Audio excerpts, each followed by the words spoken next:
Hello. On today's episode, we're going to talk about email drip campaigns, we're going to talk about holiday events, and we're going to talk about email software.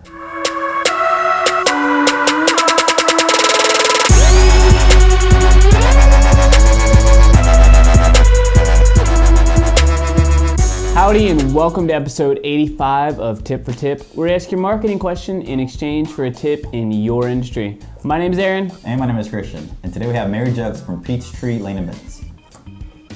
My question for you is how to best time a drip campaign after maintaining a lead. All right, Mary, so I have a few notes here. As soon as you get a lead, one thing that needs to happen or one thing that needs to be in place is you need to have a CRM, so a customer relationship management tool, something like Insightly is a great option, but you need to have something that you can house those leads in, but then also have an automation tool set up, something like Zapier, Zapier.com. It will automate when you get a lead to send them those emails. Now, the amount of emails is completely up to you, but I would do it immediately. So as soon as you get that lead or you get that referral for business, obviously follow up with them, but then send them that series of emails. What they are, I don't know, that's up to you, but it should happen almost immediately so it's fresh on their mind too. Yeah, that's very good. Now, I think my question is just expanding that a little bit and creating different groups or different categories for these leads. So for example, a good rule of thumb is, if you have this group of leads over here that have downloaded 3 pieces of content or have consumed 3 pieces of content from you, then you're more likely to send them more frequent emails. If you have a group of leads over here that maybe are a little bit more colder, they've only downloaded maybe one thing a long time ago, it's not good to bombard them every day with an email. So you have to be paying attention to the wants and needs of these leads. And hit them with automatic emails accordingly.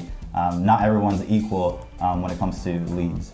Right, and I was going to say one last thing to that is that after you get done with that first series of emails that you send them, just knock them into your regular newsletter or segment them like Christian said, and that will help for the future marketing.